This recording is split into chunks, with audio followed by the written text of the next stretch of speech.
Welcome back. We were talking all things summer jobs. So Fred, we're going to jump back here with you. What is a common mistake people make on their resumes?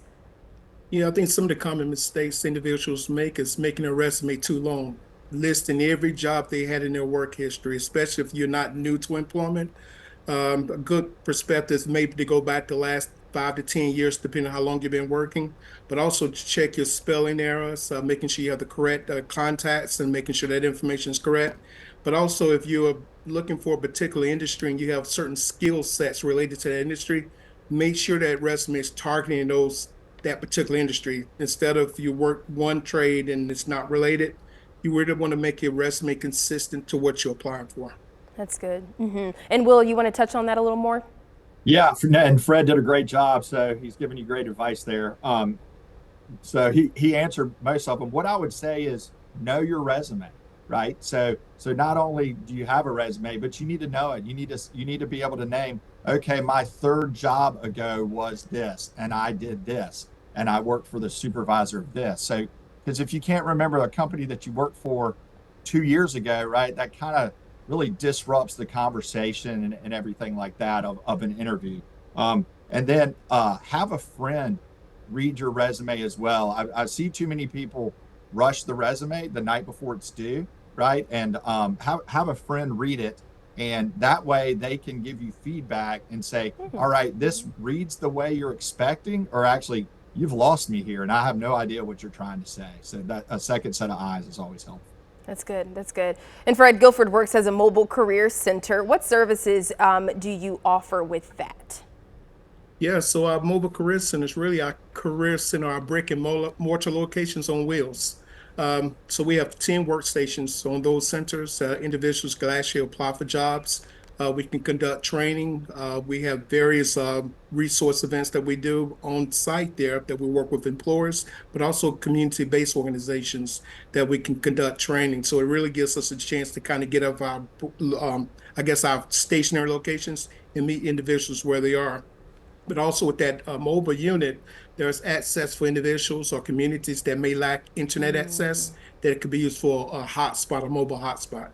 And where will the next stop be for the mobile bus? Well, if you go to our calendar at Gifford Works, we do various events across the Gifford County and Tri-area. And so we're going to have some upcoming events. I know that's going to take place this week with some organizations such as HHSS and some of the employers. So we have various workshops, whether there's on the weekends, and we're working with organizations and during the week. So just go to our website at giffordworks.org, go to the event calendar, and you'll see where it's going to be located. Okay, you bet. And we're going to stay here with you. What is the applicant eligibility requirements for the Guilford Works summer vocation program? Yeah, so we look at the summer jobs. It's a new initiative that's actually the city's been doing for the last few years, and it's targeted for individuals or youth between 16 and 24. It gives individuals the opportunity to connect with careers or career interests of their choice. And what we do is we work with various companies and organizations to try to place individuals in certain occupations based off their goals. The program is going to take place between June through August, and it's going to take place also in both the Greensboro and High Point communities.